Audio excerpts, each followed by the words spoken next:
Hey, what's going on, folks? How the hell are you doing? Friday evening, you know what it is. You know, you're coming and hanging out with us.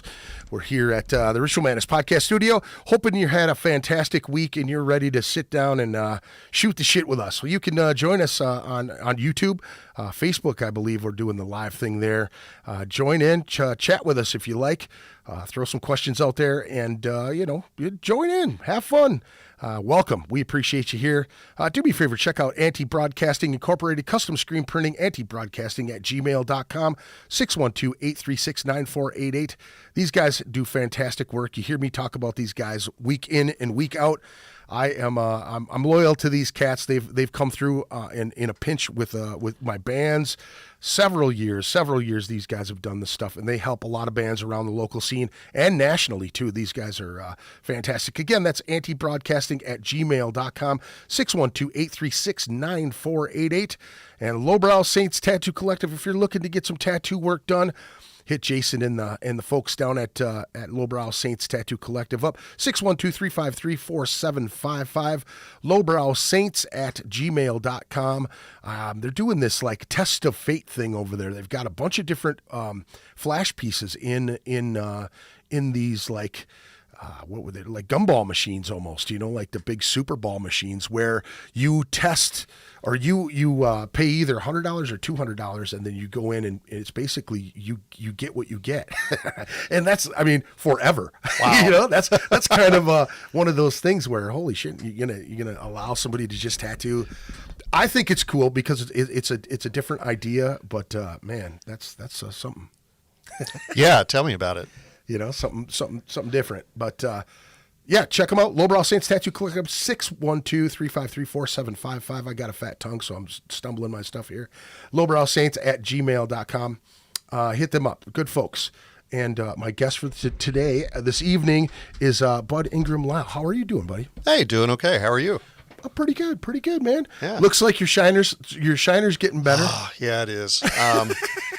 But hey, I got some good pictures of it. You did, man. Fantastic ones. Yeah, hopefully it's going to end up, I have one guy from a band, I'll leave his name out, but he talked about buying it, and so maybe it'll show up on an album cover. Oh, the photo that you did? Yeah. Oh, nice. Yeah. Was it just the entire band, or what was it? It was someone, I actually posted the pictures and said, because I took it, and how often do you have a real black eye? Right. And thought, okay, I'll take some shots of it and see what I can do with it, and started doing all my special brand of weirdness. And one image, everything except for the iris essentially is tinted a green color. Yeah. And then I popped the iris also to make it glow a little bit, so you can see the blood in the sclera, but one part of it's white. And said, hey, these are for sale. And this guy said, how much? So we DM'd back and forth, and so we'll see if that happens. In negotiations, as they say, right? Yep. That's fantastic, man. Yeah. How did you get? How have you got involved in photography? Like, how did you get involved in it? Like, how long have you been shooting? Oh, let's see. It's a long story. We've got time. We've got time. Okay, that's good to know. I have pictures back from when I was 5 years old. Wow. Just taking pictures. It's always been a fascination of mine. Sure. So, and hey, let's face it, a 5-year-old with a camera, not all of them are good. Yeah, I know. There were some with the thumbprint over them. Not too many of them, though. There were lots of bird and, like, what the hell is this kind of shots. Sure. But it's always been an interest. And I've done a lot of traveling, so I've gone to a lot of places around the world. Yeah. And interestingly, when I really first started out, thinking of myself as a very avid shutterbug, essentially, I hated people in my shots. Really? Yeah, my shots were like, get the hell out of my shot. I'm taking a picture of the architecture. And probably about 10 years ago, I started thinking, this is kind of dumb, not to mention stressful, trying to get people out of their shot. And I started focusing on that and looking at people and how they are. So I got an appreciation for line and design from architecture. Right. And then just capturing people and being themselves thereafter. Always loved music. Started going back to concerts. I took kind of some time off and I thought, I like taking pictures and I like going to concerts and there's all this badassery on stage. Maybe I should try and take some pictures of it. And that's kind of where it started. That was probably about 4 years ago. Okay. For starting to bring a camera to events. Okay. And then professionally shooting, professionally meaning that I'm getting paid for it. Right. I'm self-trained. Right. That's probably been about 2.5 years now. Fantastic. Yeah. So, I mean, what were some of your first cameras that you used, like back in the day? Yeah. we're older guys, you know what I mean? Yep. So that's film cameras, Uh-huh. you know what I mean, or Polaroids, or you know what I mean, things like that. Yep. The first cameras that I owned were the 110s. Okay. So, and those were the little bitty micro cartridges Yep. that apparently they're still a big thing. Really? Now, the photos from them never turned out very well if you looked at them from a technical perspective. Okay. You were using a camera that maybe cost $20. Sure. And some of them had a built-in flash. Some of them had the light bars that you would stick on. Yeah, It had I remember those. Yeah. Yep. So the vertical light cubes. So those were the big ones that I worked with. I never worked with serious film cameras. So most of my work has been digital. Okay. I kept 110s for a while. I have some Polaroids, but Polaroids really weren't my thing. Sure. And then digital cameras started coming out. Yeah. And probably the first one that I had was a Kodak.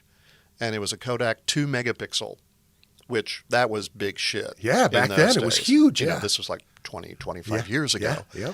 And I've just upgraded those, as the technology's gotten better. Yeah. Now, for my fan cam, if I'm going someplace and I'm not allowed to have my pro rig, I have a pretty nice little Sony. Yeah. It's the one that a lot of concert photographers use if they can't bring their pro rig. Sure.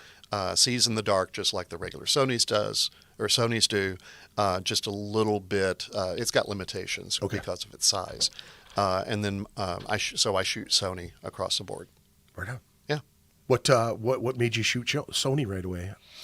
The Sony fan cam was the best one. Yep. That I could find.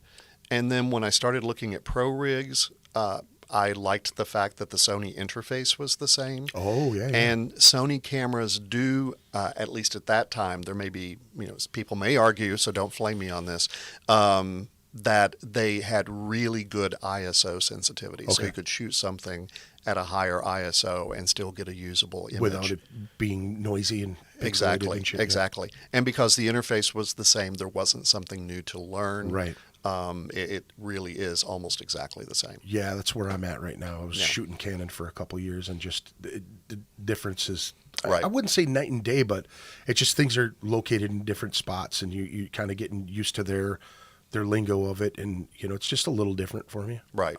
I'm dialing it in a little bit, slowly but surely. Yeah. I enjoy it. I love it. Oh, and you're doing a good job. Thank you. Yeah. Thank you, man. I always pay attention to you and David a lot. When it comes to concert photography, I really focus on what you guys do. Al Town is another guy too that Al shot my wedding, so it was like, and he says it was one of his first weddings that he ever did, but he did a great job. Right. And so I was always like, when I saw his stuff, that's when I bought my first camera. So I was like, okay, Wow, cool. I wanted to get into it, and then met David, and David just he's just amazing. He's such a sweetheart of a guy, and willing to sit and talk with you and kind of get you on the right. I mean, much like you did, you were like, hey, what are you doing over there? What's this? Let's get you dialed in a little bit, and it kind of made me think a little bit more of what this Sony could do for me and whatnot. Right. So in the beginning, you were shooting a lot of architecture, you said. Mm-hmm. Yeah. Now, what was it about architecture that you enjoyed taking shots of? A part of it was, the line and design. So and this was before I knew nothing about like rule of thirds, like one of the golden rules that when to break and when not. That's the thing they don't tell you. It's not slavish adherence to it. But it was trying to figure these shots out, and really with no training at all. Is just figuring out what makes this shot look good. How can I make this shot look good? And so the lines appealed to me. Right. And it was capturing things, you can go to Istanbul And you can buy a T-shirt that says, "My parents went to Istanbul and all I got was this fucking T-shirt." Right. But I'd rather have stuff that reminds me of being The there. moment you were there, yeah. Right. And Istanbul's just as an example because it's an amazing city for alien architecture. It's stuff you don't see here. Yeah. But just the biggest example. And yeah, that was really what appealed to me about shooting architecture. Yeah, we got people asking people. questions. Adam D said, Mr. Bud, who hit you? I want his name. What happened? Whose ass do I need to kick? They're going down. Dude, that's the thing. Like, yeah, I don't know who hit me. By the way, for the people that don't know, it seems that these messages get across very quickly. I was shooting video. I shot photos for the 3 bands leading up to Waste. Waste, yeah. And then I was there for Austin Schurzberg shooting video. Yeah. And so here I am. I'm negotiating an unfamiliar camera because it was one of his. Yeah. And if you don't know, fancy rig too, man. his cameras are expensive. The lens on this one, it was a cinematic anamorphic lens that potentially cost more than my car. I don't know what that means, but it sure sounds fancy. It means it is fuck all expensive. And it's a heavy rig, and it's not like I have my holsters like I do for my cameras. It has like a whole bracket and everything, right? Yeah. So I'm trying to figure out how to manhandle this thing into position, and it was a 50 millimeter lens, and I was really close to the stage. So you had to kind of get. So I had to be very particular, and it's a manual focus, which I'm not always used to. So trying to figure all this stuff out, and in my spot, and then whap, I get hit in the face. Yeah. I have no idea. I have some suspicions. There was one guy, I must admit, I don't know who he is, but I have no idea who hit me, and no one approached me about it. And I must admit, and we were talking about that a little bit before the show, I've been in mosh pits. I've been, body checked, and I've had all sorts of things like that happen. But you stop and you check and you make sure that the person's okay. Out of courtesy. Yeah. Especially when you've got thousands of dollars in your hand. Like, well, even without that, it's like if you make that kind of contact, and there's no way this guy didn't know that he landed a punch. Right. Because it was a solid punch. Yeah, nothing. And that's really the hell of it for me here, because I'm so used to the community being so much better than that. It's like someone falls down, you help them up, which is how being deep here, all of life should be, to be honest. Absolutely. So that's really kind of the pisser of it. Yeah. But yeah. No, I agree with you. It is. You should have, did you fall down? Did you stay up? I stayed up. I stayed up. I stood there for a bit just to see, if it would get better. And plus, it was, 100 degrees in that place. Oh, my goodness. And 100% humidity. Yeah. And so here I am standing here in the sweltering heat, and this thing is starting to throb, and I'm starting to feel like, oh, shit, am I going to drop this $25,000 piece of glass? So I went back and sat backstage for a bit and kind of dealt with that, where people checked in on me. And then tried to do a little bit. I tried to do a little bit more shooting. I was trying to get the drummer. I'm not sure how successful I was, but then it was like, okay, fuck this. Yeah, I'm done for the day. Were you on the right side of the stage? I was on the left. I was house right, stage left. Okay. So I was over. For people that were there, I was over near where the soundboard and everything was. Right behind the curtain there. Right, to the curtain. The men behind the curtain. Yeah. Wow, man. Yeah. Was it stars? Was it just flash? Was it just like pow? You caught it? It was just pow. Yeah. That split second, it's like, what the fuck? I'm sorry, I haven't been punched in the face since grade school? Right. And so it's kind of that, what the hell? Yeah. Well, that's not true. I actually have been punched in the face as an adult, but nothing quite like this. That's a pretty solid shot. It was a solid shot. When it gets as dark as it did, man, that's a deep shot, right? Yeah. Right on the cheekbone, right in the orbital, right here. Yeah, it's actually there's a contusion, like a rough part of the skin that's just above the eye. Oh, you're lucky you didn't get cut there. Yeah. Man, that would have been bad. No. I would have made for an even prettier shot. True. Yeah. Like, Yeah. here we go.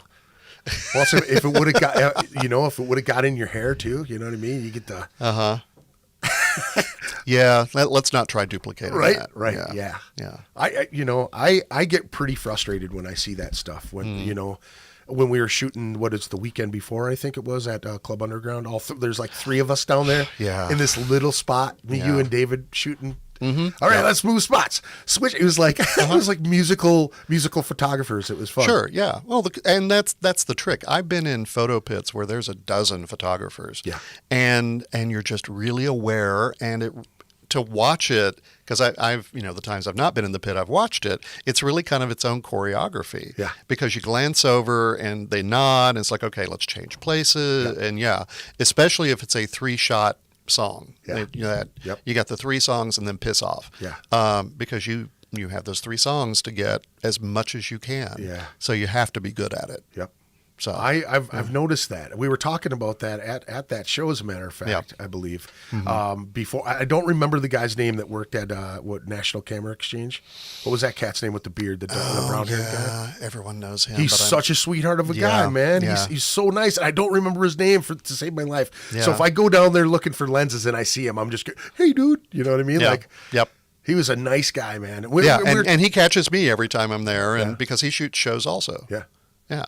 Very cool, man. Yeah. You did that to me that night. You looked over your shoulder and you're like, okay, I'm going over there. Yep. You gave me the slide in here, type of thing. It was cool. I've never experienced that before. Like David moves around so much. I'm never in his way, and Right. I try to stay out of his way. I mean, you guys are, a lot levels ahead of me. You know what I mean? Like, I feel like I'm just jockeying to get in there to try to. You learn it really quickly, though. Right. Yeah. Because if you don't learn it really quickly, then the other photographers will call you on it. Right.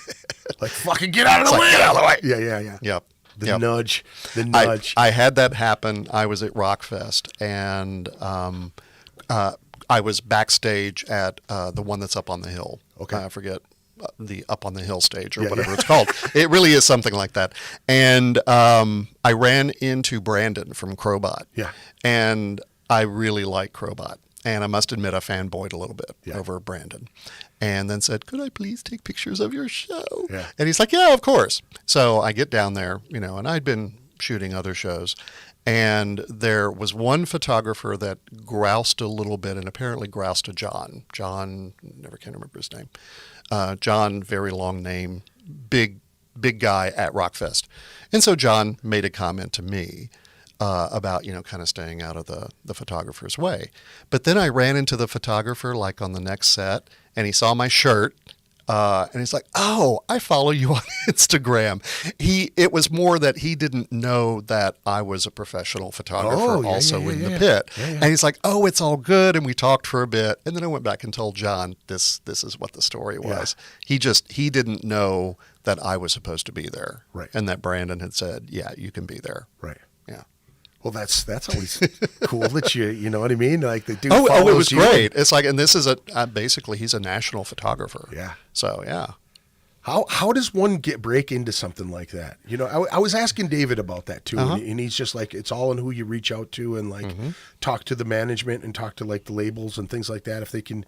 And I also I was looking something up on YouTube too, and they were talking about reaching out to the opening bands, and a lot of times the opening bands will give you a chance to get in the pit and experience that. And like, when I asked David about it, he's like, yeah, I could probably help you get in there. He's like, do you have this lens? And I'm like, no. Like, this is all I have, a 50 millimeter. He's like, that's not going to cut it. Right. You're not going to get what you want out of it, And that was when I first started shooting. And he's like, yeah, you're going to have to invest a little bit, but keep at it. You know what I mean? Like, he said he liked what he saw, and keep at it. So, yeah. And then eventually, was kind enough to give me a really sweet lens. So it was just like, gifted it to me on my birthday, and he's like, here, dude. And I'm like, 7200. What is this? And he's like, just shoot with it for a little while. And then I'm like, okay, when do you want it back? And he's like, never, it's yours. And I was like, what? You're giving me this? Why are you giving me? I know you'll use it. Right. He's like, I've got 2 of them. I know you'll use it. Have at it, Yeah. So a lot of it was finding places like the Amsterdam. Yeah. The Amsterdam does not have a very restrictive photo policy. On occasion, the band may request, but that almost never happens. And I just started going. I just started going out. Started with that little fan cam, must admit, and just started shooting pictures. I signed up for Instagram. I haven't been on Instagram, only for a couple of years. Oh, wow. And that's basically how it started. And I started talking with bands, the local bands particularly, and had people start to request me coming to their show. I think there for a while, I think I took most of Corsair's pictures, for example. And then it started getting to where, I started asking money for it. And some people started paying me and some people said no. And that's, it was just getting out there and pounding the pavement and taking a bunch of pictures and, Right.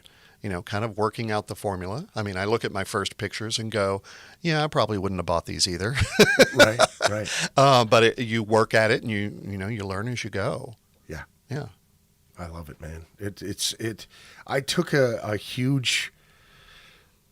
I realized that I had bought a crop sensor camera, and I knew that it wasn't going to be what I wanted to springboard me forward. You know what I mean? Like talking to Al and talking to David and kind of like getting an idea of what I wanted to do with it, and it was kind of like, I'm getting good shots, and I could get better. And I'm looking at this camera and I'm like all the money that I invested into it, you know what I mean? Like it wasn't a lot, you know what I mean? It was an SL2 for Christ's sakes. And it's still not a bad camera. Right. It still takes good shots, but it's not what I wanted. And so it kind of like took the wind out of my sails, like I got into the point where I was like, I felt like I was holding not all the power yet, Yep. No, I get that. The push to get the professional rigs, like I said, I was shooting with my little fan cam, which is another Sony product. Consider Sony, RX100 version 5, which is a great camera for what it does. It's a very spendy little point and click, but you can pocket it, and security guards don't tend to care. Yeah. I've gotten hassled a couple of times, but I can usually argue my way out of it. And what do you say to them when they ask you about that, like flash photography? Well, it's like, actually, it's not the flash; it's detachable lens. Oh, gotcha. And it's like, this does not have a detachable lens. It's just my iPhone, my camera on my phone is busted, or something like that. Sure. And I've gotten in every time. Wow. So with that little camera, which can take, if you just are looking at uncropped images and you have decent light and the person's right in front of you or not too far away, it can take every bit as good a pictures as my pro rig. Nice. It's when you start taking pictures where you have to crop in. It's where you want to take pictures of the drummer. It's where things are less than ideal that it starts to fall apart. Right. And so I was with this fan cam, and I was at All 4 Inches concert over at the Amsterdam. And someone else was there, and I found this out the other day. He's the guy that he puts the circles in the images. I want to say it's Drake Friesen. Oh, we were just talking about that Yes. at that show. I can't. I think you're right. I think that's who it is. I think you're right. And so we were taking pictures of the same people. And I look at my pictures, and I look at his pictures. And I look at my pictures and shake my head. And I look at his pictures. And it's like, this is the call. It's like, do I stick with being limited by the equipment that I have, or do I say, okay, fuck it, and take my credit card to the camera store? And I took my credit card to the camera store, and they made very good use of it. And, they do that very well, don't they? Oh, you want to talk about naive.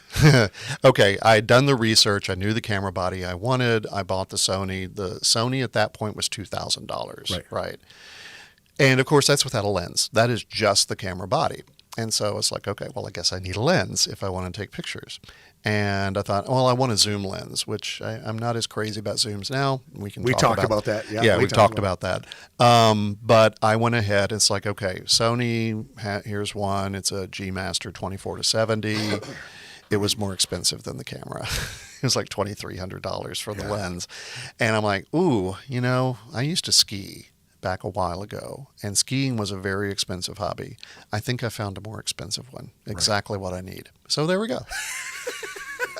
That's about it, right? Yep. Now you were talking about wide angle lens and prime lenses as well. Yes. Now, what was the zoom lens that you were looking at? What did you end up going with? As far did you end up going with a zoom lens when you bought your first one? I did. There were a couple of challenges with it, and one of them is inherent to the difference between a prime lens and a zoom lens. Right. A prime lens, because of having fewer elements, is always going to be a sharper image. Right. And it's just physics, Right. or optics, I guess. Can you explain what the prime is compared to? Sure, I'm sorry. A prime lens will have one focal length. So if we think about the Nifty 50, a 50 millimeter lens, which is a really good kind of stock lens to have in. It's very close to what you see with your eye. Right. And so it's a great one to start working with. It will only see that. Yeah. Now, if I have a zoom lens, and like the 24 to 70, I can pull out and I can get more of what I'm taking a picture of, or I can zoom in and focus on more like an individual person, something like that. So that's essentially the difference between the two of them. But prime lenses are always sharper. 24 to 70. Okay, so 24, 50, 85. I have an 85, yeah. And then what is and then the fisheye is a 15. Okay. Yeah. Okay. So I'm just kind of giving an idea as far as prime lenses for people that don't know that. Right. As far as like a zoom lens gives you the zoom capability here, whereas a prime lens you're using your feet to move exactly. back and You're forth zooming with between your those. feet. Yep. And you and David get some fucking amazing shots. I mean, we're shooting the same guy, and I'm standing right in front of the guy, and I've got a 28 to 75 Tamron zoom lens, that is a good zoom lens, right? Yeah, and you're right on top of him, and I'm going, fuck, you were so fucking close, And then when you release those photos and how much you're getting focal length wise, you know what I mean? I was like, Jesus Christ, I got to get something short range, wide, for those tight spots like that. Yeah. And also, like I've heard for wedding shit, for real estate type of shit, where you're coming into small rooms and you want to be able to see the entire room in one shot. Like, you want some ultra wide angle. Right. Lenses. So for me, man, like, I get with the real estate shit. I get that. And I get, stuff like that. But when the use that you guys are doing it in a concert aspect, I was fucking blown away, man. And the distance, you're right up on top of them, man. And it is that's the fisheye. Yeah, dude. It's so crystal clear, man. Yep.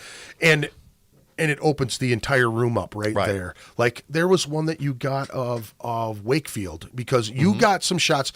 I think I came in like a few songs into it. You were already there, and you got them before everybody started moving around a lot. Right. But you got the entire band and the carpet. I didn't even realize there was a carpet on that stage. I was just like, Yep.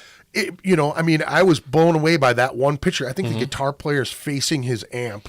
It's when you now, see, I actually think that was probably just with the 24. Oh, really? And so you could get that shot. Right. Without any challenge. There is the one other challenge potentially. Zoom lenses, also because of the way that they're constructed, they cannot open up as wide. So you want to have the ability to have a wide aperture. Yep.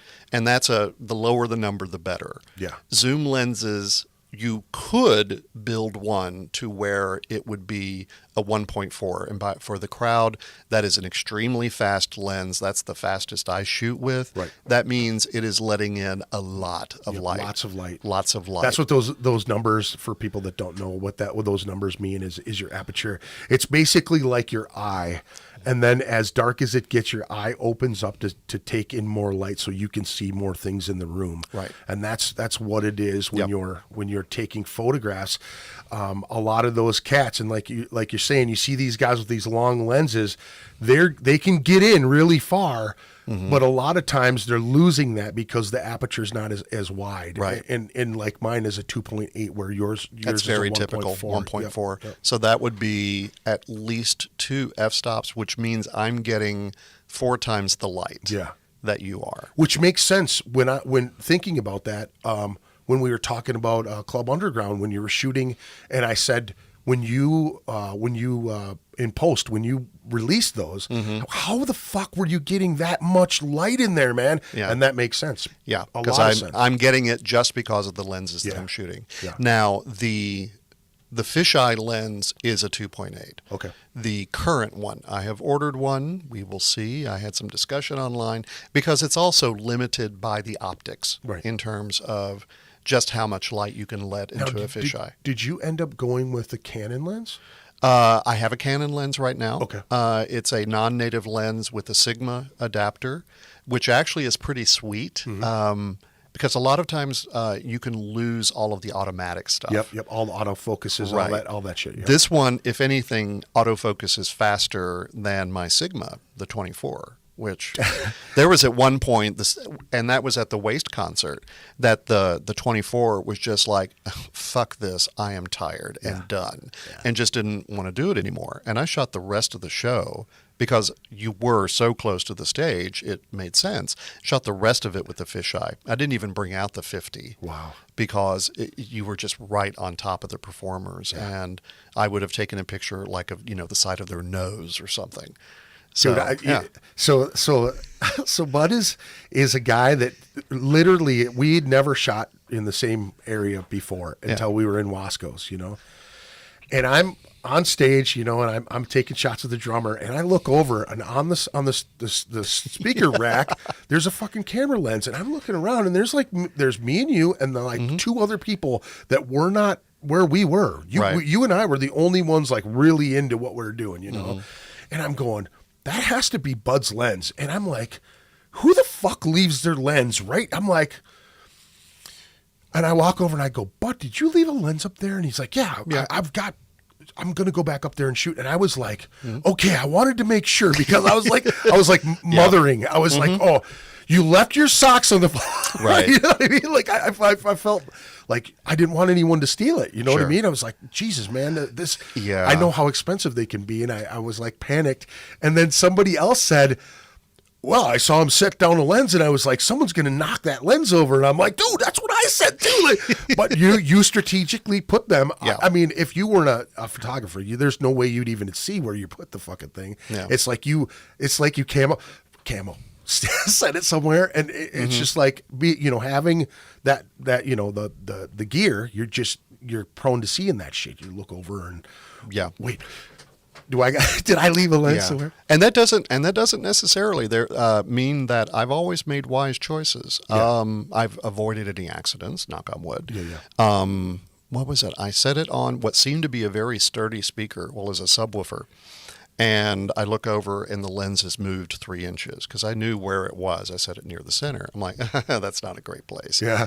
And that was actually the fisheye. It's like, that's going to go take a tumble. And those fisheyes usually have that recessed lens, correct? If you see recessed, but it's curved out, bulgy. Yeah. So if you see a big bulgy lens and you see me getting in someone's face, I'm shooting with the fisheye. Yeah. Bands love the fisheye though. Yeah. It's like this 90s skater punk feel. Yeah. And it has the advantage of it gets a lot of stuff in focus very easily. Yeah. Just once again, the nature of the construction. And you can catch a lot of action.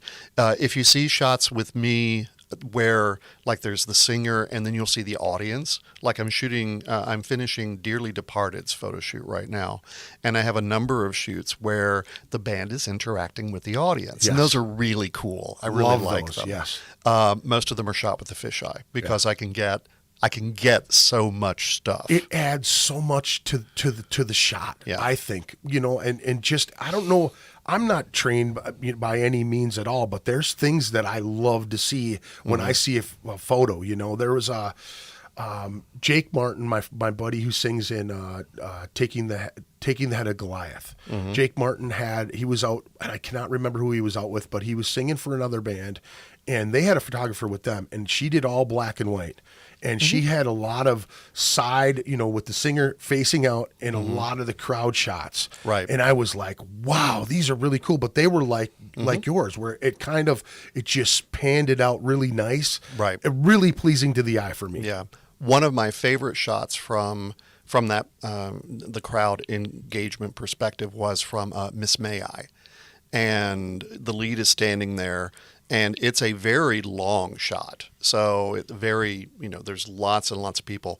And so, as you would imagine, it's Miss May I. It was the August Burns Red concert. Sure. So it was packed. Yeah. And it's just, row after row after row after row of people. It's one of my favorites. Yeah. That's awesome. Let's get to some questions and hey, what's up? Let me see here. I'm looking on Facebook. Tony Lentz says, tell him we appreciate him getting a black eye for covering our show. and I don't know what Matt Parkins means by this. It's whatever wizards listen to. I think he's making a wizard comment for you. Right. He's not. He's the father of Thor, just so you know that. That's Odin across the table here. Yeah. Let me see here. I wonder what Bud's favorite kind of music is, even if it's not metal subgenre. Oh, God. That is a fantastic question, actually. That's a hard question. When someone asks me that, I have such eclectic taste. I mean, you have to consider I'm in my 7th century, so, Beethoven was a youngster when he started off. No. Yeah. So I love how you just ran with that. Yeah, really. So, I grew up as a child in the 70s. And so I, have a deep love of Joni Mitchell, and some of the early artists like that. I was listening to Court and Spark on driving up here, which is one of just a deeply, deeply haunting song. Yeah. And it's one of my favorites by her. So it starts from there. Sure. Through, all the pop stuff of the 70s to the disco and funk of the 70s. Oh, yeah. My mother listened almost exclusively to a funk and soul station. No shit. I know. Yeah, and I'm a real white boy, but yeah, I grew up on this stuff. Yeah. And, of course, now I go back and rediscover it and go, no wonder that slapping bass line. Yeah. Maybe that's what pulls you to the bass so much. Probably. I tried guitar first. It just wasn't mine. Yeah. So, bass is much better. Bassists are better anyway. So, More humble for sure. yeah, all the bassists will agree. I'm sure. God, if I had to look at my phone right now, let's see. This will be fun. You do that. Yeah, let's see. Spotify. Actually, Stormbreaker, Scream for the Truth. I was listening to them when I was Young Cats, back. Local Cats. Local Cats, yep. Where am I? Recent searches. I don't want to do that. I want to just see my likes list. So, because this will be amusing. Blind by Saint Ansonia. There you go. Torn in Two by Breaking in Benjamin. They got put back on my favorites list. Drive It Like You Stole It by Smackbound. There you go. Fast Worms by Intronaut. Come Back to Life, Lock the Basement. A couple of things by Amorphous. You're all over the place. I love Rotting Christ. I love Rotting Christ. You just started listening to them, correct? Yeah. It's like, oh, God, these guys exist, and they're phenomenal. Let me see. Menergy, Patrick Cowley, Sylvester. That's like an old disco song. Yeah. Let me see. Yeah. Revenant Soul. Duh, of course. 12-Foot Ninjas on here. Carniflex. Yeah, it's the Necromancers, Dream Theater, who I'm going to go see. Yeah. Soon, right? Soon. Yeah. Looking forward to that. Queensryche for something a little older. There you go. So, yeah, it really is all over the place. But then you'll find Alborn, of course, has to be on here. Disturbed. Still like Disturbed. There you go. And I have the hardest time with it because I'm like the B-roll guy. So I like the B-sides. Mm-hmm. The songs that I like, they're never going to play in concert. They probably did when the album came out. Sure. Came out. Oh, ew. It's all right. You're on my podcast. Yeah. No matter. I'm a blathering guy anyway. Yeah. So that's just not going to happen. Soilwork, Soen. Great band. Yeah. So, and then Blackfoot. Oh, there you go. That's old school, right? Yeah. Old school, Oh, black. Yeah, rock they're and roll, like right? old Southern rock. Yeah. And I'm a big fan of Southern rock. Yeah. Good stuff, man. Yeah. I love that stuff. We got a couple of more people here. It says, Mr. Bud, what other photographers inspire you? Let's see. David most definitely does. David Rubin. David Rubin, of course. Ruby, what Ruby Glass? Ruby Glass Media Yep. is what he's going. He changed. Renamed it, yep. Yeah, he changed it here this past year. Yep. Gary Ussery, who's up in the Duluth area, really inspires me. There's a couple of others that I follow on Instagram that I always look at their stuff, and it always ends up being by the same people, but the names are not occurring to me. But of course, I subscribe to a lot of photographers. I see what other people are doing. I see a lot of people that are just exclusively black and white, like what you talked about. If you see an image in black and white, for me, sometimes it's that the color is not as sharp. Yeah. So it's kind of the second. But there's some images, like one I did of the Dearly Departed guys, that it's their stage shot with the audience behind that just lent itself to black and white. And there's a couple of other photographers that shoot exclusively fisheye. I don't see them ever using anything else. And you can tell because the stage is curved. Yeah. So I really get that vibe after you said it, the skater vibe. It's from a skater back then. punk, yeah. That was something, wasn't it? Yeah. That was a real look. Yep. That was like a really, really big look. And now that you say that. Everything old is new again. Yeah. It always does, right? It always flips around. It does. Like the fucking kids in their mullets nowadays. What's going on with that? And the big glasses, dude. The cat from Common Choir was wearing those big glasses. Rob Carlson bought some big glasses. I think Matt from Gorgatron has some of those big glasses. Jeff from Witch Den and all of that stuff, man. It's like it just makes I think we're doing that in like the 80s. Pretty much, yeah. Yeah. I mean, we had our, and now it's kind of a weirdo 70s 80s kind of mix. Yeah. Because we haven't really seen the big shoulder pads. We've not pin pants. True, that's true. We've not seen the makeup. The makeup from the 80s for women. Yeah. And for some men. I mean, there was the guys in Duran Duran that actually did a lot of that. Yeah. Nick Rhodes, actually, who I was thinking about, who looked basically like a Nagel model at some points. Yeah. But that makeup hasn't come back. Yeah.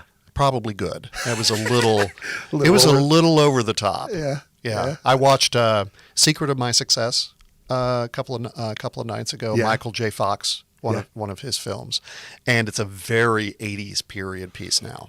Right. And it's all these women, and it's like screaming that, I'm in the 80s. With the big hair and the makeup just nails the period. Well, the tall hip pants now too, the mom pants. That's true.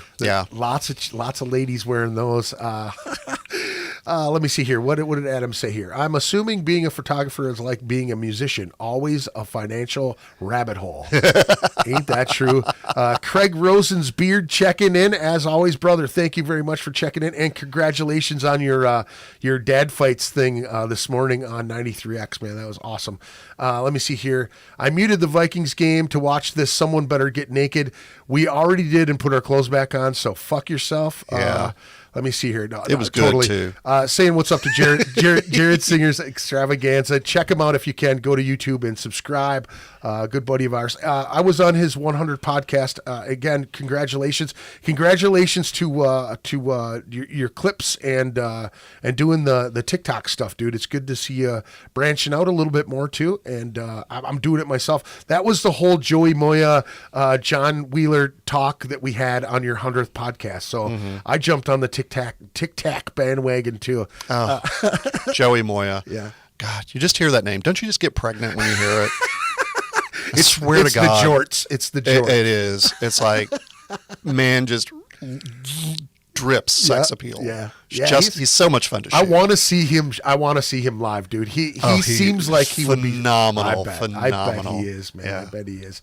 Let me see here, Mr. Bud. How much do you charge for your services for bands? That is actually a question you should probably hit him up directly with, because it could vary. And if he's shooting multiple things, I'm sure that things change and all of that. But that is definitely a private conversation. I think nobody wants to talk about money on if you go to my website, www.bilphoto.com, there actually is a page that talks some about rates. Fantastic. And so, and talks about, the stuff I do for the local community. If I come and shoot your show, if you invite me to shoot your show and I take pics, I'm going to give you a few of them. Right.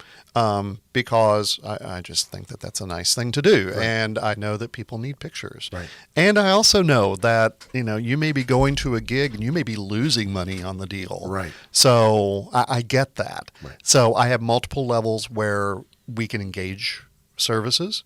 And, I'm pretty flexible on that.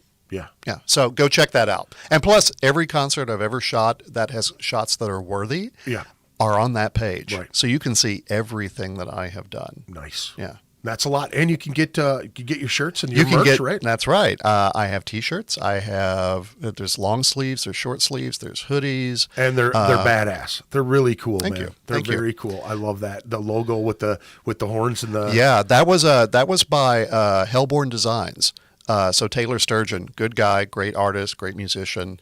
He did the logo for me. Very cool. Yeah. Very cool. Dude. And he bought a shirt today. Very cool. I got to see my shirt twice. Ryan Heglin, I'm going to call him out, Yeah. and Taylor, they both posted pictures online wearing my shirts. It's a little surreal, I will tell you, when people are like, oh, I want to buy your merch. I'm like, I'm the photographer. Right. But okay. Yeah. I love Sure. it, man. And Ryan's such a sweetheart and such a supporter of everything local, man. Him and I are kindred souls when it comes to that stuff, man, because he is like all about the arts and, being a musician himself and also appreciating all the things that guys like us do, you know what I mean? Doing the podcast, doing the photography and whatnot. Now, I have a question for you. Now, Sure. I feel like I don't really charge anyone, I feel like I'm slowly approaching that part where I can start asking now. And I feel like I'm kind of stepping on other people's toes when it comes to that, because I know that you and David both, you guys make money from it, but I feel like if I'm shooting a bunch of stuff and I'm putting it out there, I don't want to then he's just giving us this shit and we just spent $40 on, 15, 20, photos or whatever. Like, why don't we just invite Greg over there? And trust me, folks, I want to get paid too. Like, I do all this podcast shit and promote and do all this stuff, and I do it absolutely for free. And I love doing that. But at the same time, all of this stuff that's, here taking the video of us and putting it out, all the streaming services and all that shit, it costs money. Gas to the shows, camera gear, you get punched in the eye and you fall down and hit your camera gets fucked up. You know what I mean? Something like that, which thank God that none of that happened, man. I was really worried about that because we had that conversation earlier in the day about, hey, Austin asked me to use his rig and I watched him walk around with that thing. I was going, oh my God, being responsible for somebody else's rig, and then seeing you after the show. Like, I knew you were going to be there all night. I knew how dangerous it was getting. Before I left, I was just like, damn, I'm nervous for you, because it was getting real tight. It was getting rowdy. And when it was like, we were 2 bands in, and then it started getting real rowdy. And then it was like, I looked around, I'm like, I can't afford to have my shit broken. I'm out of here, man. Right. You know what I mean? Right. But when I saw you with the black eye, I was like, oh my goodness, I hope nothing happened to and like I said, I was like, to the camera. Yeah, I hope there was no cameras injured in the making of this video. Yeah. Now I will say the nice things, I'm insured. Yeah. And so I know Austin is. Yeah. So if something regrettably were to happen, that would be covered. And I just something for you to think about. I have my insurance through PPA, the Professional Photographers of America. Yeah. If you join, and it's not terribly expensive to join, kind of cool stuff, you get the insurance for free. Damn. So, it's like the copay is about like $250, but it's better than if you like just smashed your entire rig and it's, $2,500 to replace it. So now, is it just a thought. cover one camera, or do you have? No, it covers everything. Okay, Yeah. Because I have multiple rigs. I've got a couple different ones. I've got a Mark II or III. I don't even fucking remember. No, it covers everything. Okay. Yeah. Yeah. Good. So, and that's the easiest way if you're using it for a quasi-professional, professional way. If you're really just using it, as a amateur nascent photographer, you can add it as a special declaration on your home insurance or your rental insurance. But once you start getting into the pro leagues, they're going to say no. Yeah. Yeah. It's too much money for them to cover, I suppose. Right. Yeah. Thousands and thousands of dollars. I'm sorry, folks. I'm getting a little behind on things. And again, thanks to Jared for joining us here. We've got charge for the services. We call that. Adam said, "Play that funky music, white boy." That fisheye look is even tickled into my metal. What? Fisheye look even trickled into my metal. Yeah, quite a bit. Yeah, you're absolutely right, man. My metal, not my metal. New metal is what you meant. There we go. Yeah. I keep scrolling down, dummy. Yeah, literally convinced me. Both. Let me see here. The whole band, Uncle Daddy, fucking dope. Everyone in that band is fucking on point. Mm-hmm. I love you, Greg. You do great things. Thanks, brother. I appreciate it, man. This is the guy I work with, and he's like. Heard about my band and like was really supportive. Bought some bought some stuff, some gear and a CD, and really supportive. And like whenever he finds another metalhead on the job sites, he'll be like, "Hey, check this out! That's the guy that delivers." And they're like, "No fucking way!" And he's always sending me pictures of his him watching the show on a big screen. So right. It's fantastic, dude. I appreciate you so much. And yes. Craig Rosen's beard. Yeah, it is cool, dude. Yeah, it's very cool. Mm-hmm. So my question was like, what? I don't want to feel like I'm stepping on anybody's toes when I'm doing stuff like that. And I know you guys are, steps ahead of me, but I feel like I'm kind of to that point where I'm reaching closer to that status. Yes, we've been talking about that in the secret, professional photographer meetings. I don't know. I kind of think of it this way. At last count, because I have a list, and partly compiled by me, majorly compiled by somebody else, there are something like 200 bands in the Twin Cities area. Yeah. That's a lot of fucking bands. Yeah. And now some of them may have come and gone, sometimes, they kind of bubble to the surface and off they go. But of that, let's assume that, 3/4 of them are still legit entities. Right. There's a lot of shows to take pictures of. Sure.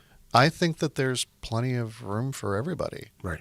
So the other thing, kind of thinking about how to say this, once you kind of get with a group, they will tend to keep using you unless you give them a reason not to. Right. So like, if you're a complete jerk or, you try to sleep with the lead singer's wife or, things like that, don't make you friends. But, I have the groups that I work with, and I do not feel threatened by the new people that come in. Because if I did feel threatened, I probably wouldn't, try to teach you stuff. Right. That's true. Right. And I've been really lucky with that because, you know what I mean? Two people that I admire have actually, taken the time out of doing what they're doing and tried to show me some stuff. So I appreciate that very much. You know what I mean? It's just, and being, self-taught or, you know what I mean? Like looking things up on YouTube or that, but there's always firsthand knowledge, like, us talking with the other guy that was there at that show at the shoebox, but I wish I knew his name because he was such a sweetheart of a guy but just hearing you guys talk about lenses and then him bouncing like, oh, do you got the 28x75 there? And he's like, oh, that's a good lens. And you were like, yeah, that's a pretty solid lens for the money. And, just having that information going back and forth, I felt like I felt like I was in a group. You know what I mean? Even the one dude with the camera came up and was like, hey, let me get a picture of you guys. You know what I mean? And we're all standing there like, that was awesome to me. I felt like I fit in there. You know what I mean? And that is what I found by and large with photographers is that, we have a bunch of gear. We're all kind of techie, geeky guys, Yep. so, and it definitely gives us an outlet. I can talk about, cameras much better than I can talk about sports. Right. It's like, but yeah, we start to talk about, cameras and all of that. I can talk about that all day long. Yeah. So it's a big area of comfort. And, sometimes you help a buddy out. I mean, I've got a buddy who is over in the Illinois area. Mm-hmm. And Tremonti is coming up, Mm-hmm. and I'm hoping to get a photo pass for Tremonti. And I've kind of used the regular channels, which, whatever that is, I'm not sure if there is a regular Sure. channel. David would probably answer that better. Right. But I've not had luck. And it turns out that this guy knows the manager for Tremonti. Wow. And so it might happen that way. We'll see. Man, I'm pulling for you. I hope that would be awesome. I would love that. I have some fan pic cams of Mark, his own show, which those pictures weren't very good. I've shot him as part of Ultra Bridge. Those pictures were much better, but I'd really like to turn my pro rig on him, and especially his bassist. His name is Tanner. Yeah. And Tanner is a fucking beast Right. on stage. Like watching the Tasmanian Dude, playing Devil. with that cat, though, man, you kind of have to be. Yeah. You know Well, what I mean? yeah. I mean, just talk about, because you have the bassist that will just kind of stand there, right? Yeah. Tanner is the anti of that. Yeah, yeah. Tanner, I have to speed up my camera shutter speed to catch him. So that gives you an idea. I sometimes have to speed it up faster than I do for the drummers. Right. So, and that's just unheard of. Yeah. He's just all over the place. Yeah, that was something that you and I had a conversation about. I shot Rostamos for Deterioration's CD release and realized that I was having issues when it came to speed. And then you and I had a conversation, I think the following week. And you're like, yeah, man, you want to be right in this range to catch what you want to catch, because I really was like, I kept saying that the autofocus was catching things, but it just didn't seem like it was fucking Right. just jabbing it the right way. I'd get like 4 out of focus, I'd take 7 shots and I'd get 4 out of focus and then 3 kind of you know what I mean? And I could see it when I was looking at it. I was like, fuck, I'm not getting it, Yeah. And then how about composition? How did you learn composition? Like what was your step there? You know what I mean? Because I noticed with switching cameras from my Canon to my Sony, I felt a little off because it wasn't where I want, all the things. 'Cause I was running manual on my Canon, easy, no problem. But with this one, I was just, it's got a couple more dials, it's got a couple more things, and they're just at different spots. Right. And I haven't jumped to the manual mode yet. But we had a conversation. You were like, Yep. dude, once you get into this ballpark, you're not going to have to switch too much out of there. You're going to know Right. where it comes and goes. Yep. And I took that to heart. I'm like, okay, I'll slowly move that way. But composition was something that I could tell when we were in Wasco's. That was like my second time or first time shooting with that camera.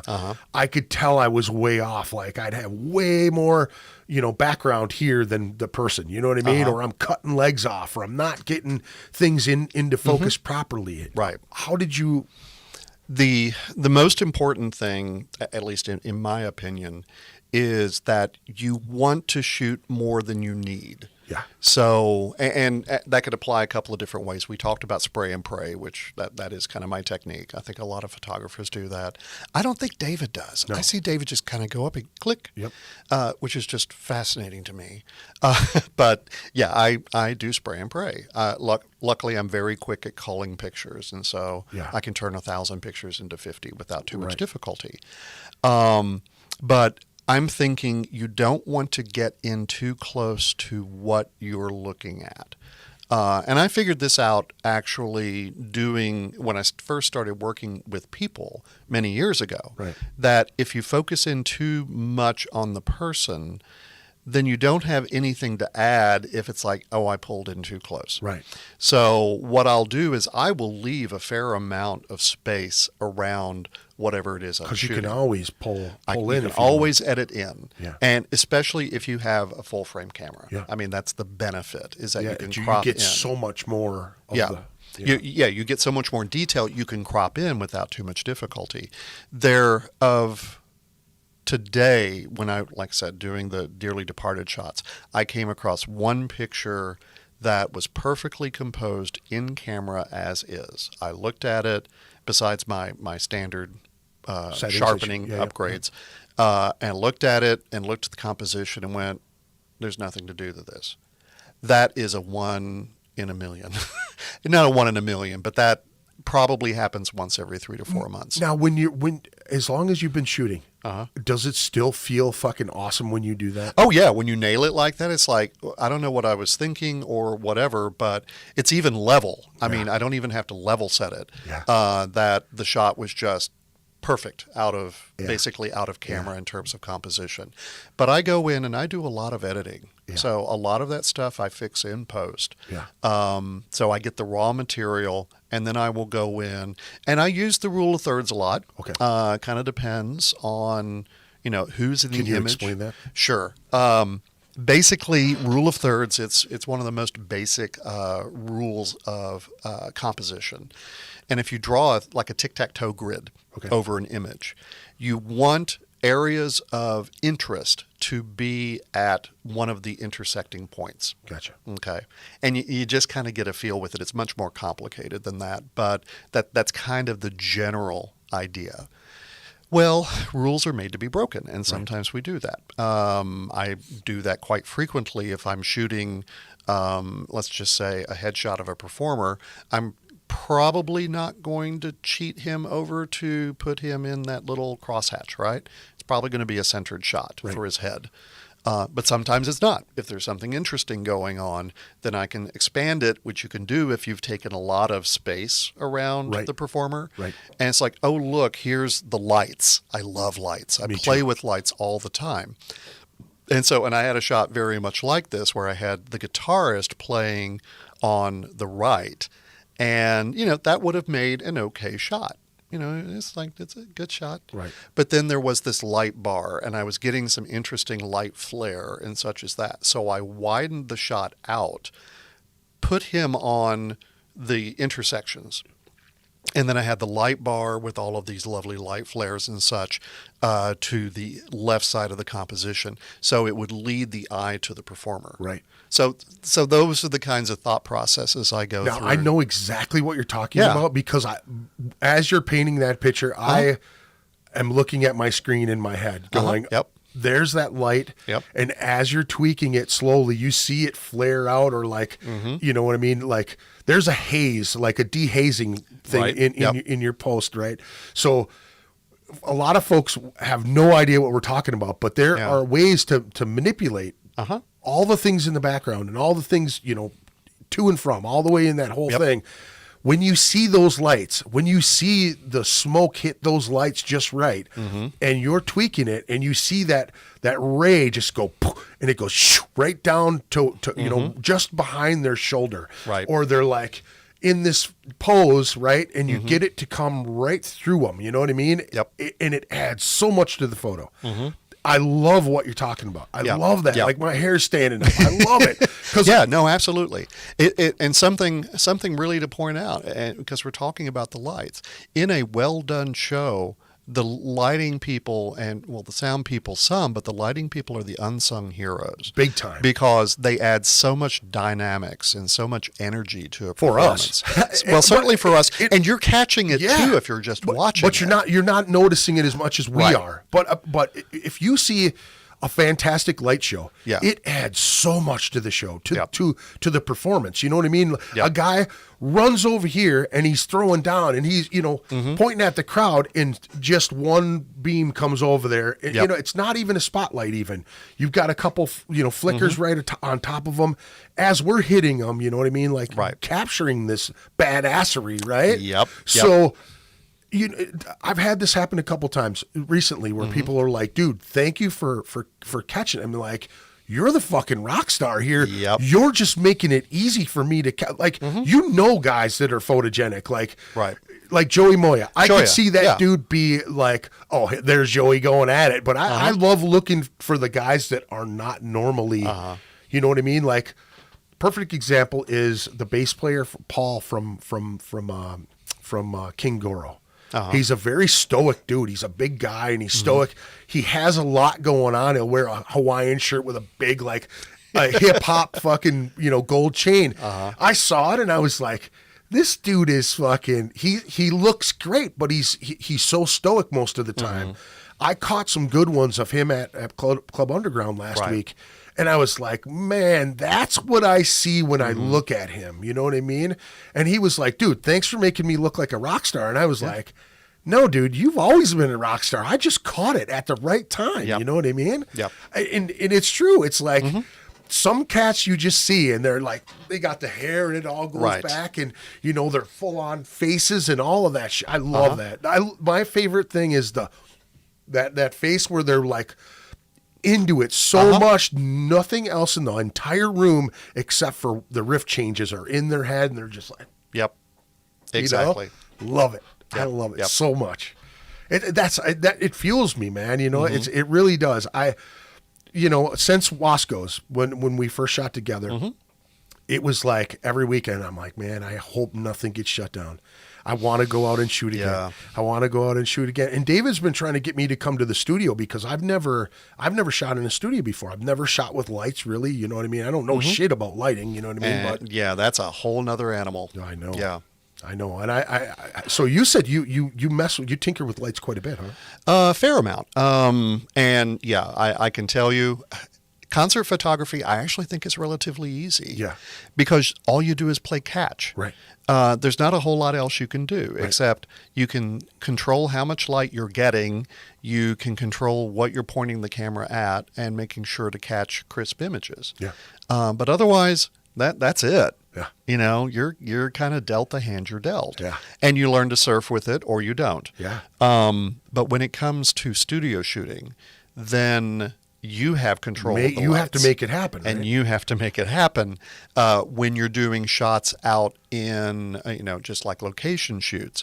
You have to figure out, okay, am I going to light this or am I not going to light this? What kind of image do I want? What kind of shadows do I want? Right. Because your lighting creates shadows that, do you want hard, punky feeling shadows or do you want a very nice, soft, diffuse shadow? Well, that's going to affect how you set up your lighting. Right. So it's almost, if not more complicated than just the camera work. Yeah. Yeah. I could see that. And I'm still learning it. I Yeah. still, work with it every time and it's tough. Yeah. Yeah. I definitely, some of the first shots that I was able to take other than concert photography was I did some senior shots for an old friend from high school. She was like, I really love what you're doing. Will you come and take some shot? And I had no idea. Like I had to call David and go, what should I charge her for this? And like, Yep. And I shot as much stuff as I could. Like, okay, kid, let's do this, let's do that. He was in band. He loved, he played horns and I got some really cool shots with little light, in the high school, but it had a lot of glare with the light that it did off the windows and things like that. Right. And he's got one of his horns and I'm kind of at the front of the horn and going towards his eyes, but focusing on the eyes and kind of like peeling back the horn real nice. And it was just like, I looked a lot of images up on the internet before I got there. Like I had my daughter with me. I was like, you have to hand me this lens when I ask for it. Okay, no problem. She's talking to his mom, keeping her occupied. I'm like asking him, what do you want to see? You know what I mean? Like really trying to open him up. Now I could imagine being in a studio like, you know what I mean? Yeah. Like it would, yeah. You know what I mean? Like I don't even know where to begin with any of that stuff. And then I see guys like Richard Fisher is one of, he's just an amazing photographer where he does so many weddings and things like that. And his stuff is just otherworldly. Right. The shit that he does with lights and like, he'll spray water and have smoke and just all the shit that he brings to a wedding shoot, for God's sakes. And he just, the macros on the rings and, the textures that he uses behind it. It'll be like old barnwood. You know what I'm saying? Like he just has all these fantastic ideas. And I always wonder, where do you get ideas for things like that when you're shooting in the studio, even doing stuff like, I've seen promo? I've seen you do stuff with just you. The one you showed where you went over your eyes. That was really cool with lots of cool lighting and I mean, to me it looked really soft and Basically, on Instagram, I follow these people. I see what other people are doing. When I'm creating stuff for promo work, I go scout the location. I start to think about, okay, what would be cool? How do I want to configure them? How do I want to arrange this? Yeah, do I need any extra lighting? Because sometimes you don't. I've done lots of shots out at Freen Mill, for example. It's the derelict granary building or something like that over in West Minneapolis. Dangerous place. Be careful if you go there, please. There are holes in the floor that are very easy to just fall through and fall 3 levels to your death. Right. And Didn't somebody do that and recently? people, I think a couple of years ago? Yeah, and there have girl, been, I think. There's been several deaths there over the years. And some people, because it's easy to do. Mm-hmm. And some people go there, they think it'd be a cool thing to go after they've been drinking. And it's like, that is the last place you want to go because you will die. Right. Or you'll fall into the basement, which is full of substances that we're not exactly sure what they are. Right? It looks pretty gross. Yeah. So yeah, I just look through, and sometimes it really is just a matter of, oh, here's this really cool graffiti place, like when I did shots for Dreams Aside. Yeah. That I love graffiti so much. Yeah, and it was on the swirls and it's on the other side of this bridge, like one of the ones down towards Nicollet Island. I had no idea it was there. They found the location, and then it's like, oh, let's do a fisheye here. And so we have all this color in back, and everything's going to be in focus. Another advantage of fisheyes. And so it's, like the lead singer's here, and his face is bigger, and it just happens. Yeah. Yeah, it's the magic. Now you've brought your own personal lighting to venues and done things like that. We were talking about that at Club Underground as well. Yeah, on occasion, yeah. That's fucking awesome, man. Yeah, and that's more, it's not like I'm the lighting dude. It's Right. not like, oh yeah, I'm going to program your set, because that's a whole nother, Right. That's a whole nother talent. But it's more that, oh, this is being shot in a basement, Right. and I don't know what their lighting's going to be like. Right. And I have flat LED panels that, are battery powered. You don't have to plug them in. You just kind of have to set them up. Yeah. And I took a shoot that might not have gone quite so well If you didn't have that stuff. if I didn't have the lighting. Wow. And I was surprised those at the shots. shoebox. The shoebox had that just a little bit of light. Uh-huh. It really those helped. shots, and that's the one. Those shots turned out. All of those shots turned out phenomenally because we had enough light. And then they had some Christmas, the white Christmas lights, and so there was a lot of stuff to play with just by the sheer fact that we had 3 light panels on the scene. Yeah. Yeah. That's awesome, man. I love it. See, what does he say here? What do we got here? Isn't that called bokeh? Well, I think it's been pronounced a million different ways, wasn't it? Bokeh, Yes. bouquet. Boca Raton? Agnes, is that you? Bokeh, bouquet. I've heard it. Bokeh. I know how it's spelled. Yeah. But that's exactly right. So when you get the bloom on the light, and I'm not sure if the writer is referring to the bloom on the spots. That, I think, is a little different, and that's, I think, just a fact of it's lens flare. Yep. Depending on how it's being caught, or it's going through the fog and or through the haze, and it's giving you a different look. So that's not always bokeh, although it can be depending on how you're focusing on your subject. Mm-hmm. Very cool. Let me see here. Mr. Bud, besides Miss May I and August Burns Red, what was your favorite show to take pictures? Now that is an open question. That's a big one. Are there any shoots that or concerts that really stick out to you that you really caught some stuff where you're like, man, yeah. Oh, let's see here. Because ABR is always a good time. Miss May I, it was that one particular shot. I mean, it was still a good photo shoot, and I was in the pit, and so that was good. If I had to think of one in particular, there probably Hawk, which would have been at Christmas Burns Red, and so I had pit passes for that. And Ricky is the lead singer for Hawk. You might also know him, Ricky Armelino. The guitarist of Ice Nine Kills. Okay. So people might know him from that. But his side project is Hawk. And I took pictures of them at Amsterdam and became friends with Bernie and Ricky. Ricky sees me taking the pictures and he leans forward into the camera. Those are always fun shots. Sometimes they don't work because you have to autofocus or you have to focus it quickly. These did. And it's got to be the best when they do. Yeah. I have a couple from Tony in Tony also was pretty good. Tony is lead singer of a band called Wildview. Okay. Tony is Joey's twin white brother living up in Bemidji that everyone gets pregnant when they watch it. And part of the fact the guy is stacked. He's just hot. He just is. And he has so much fun on stage. Yeah. He is the perfect front man. Yeah. But I have a few of those, and we're going to see how those turned out, where he leaned into the lens to stick out his tongue. Yeah, Mike from Michael from Mirror of Being leaned in at me. He caught me. I think he did it to you too. Yeah, he did. He leaned in, but his baseball cap just like darkened everything up, and I was trying to like adjust to just get his eyes where you could really see it, and I missed it. I got the shot. It looks okay, but it's not. You know, right. And see, there were a couple of them that they turned out okay, but then the best one is when he pulled back, and that's where I caught that shot that it's more the light blue, and it's the one, I think it's his profile picture now. Yep, very well could be. Yep. Yeah. Very well and I was very pleased with that shot. Yeah. That was the money shot of that evening. Yeah.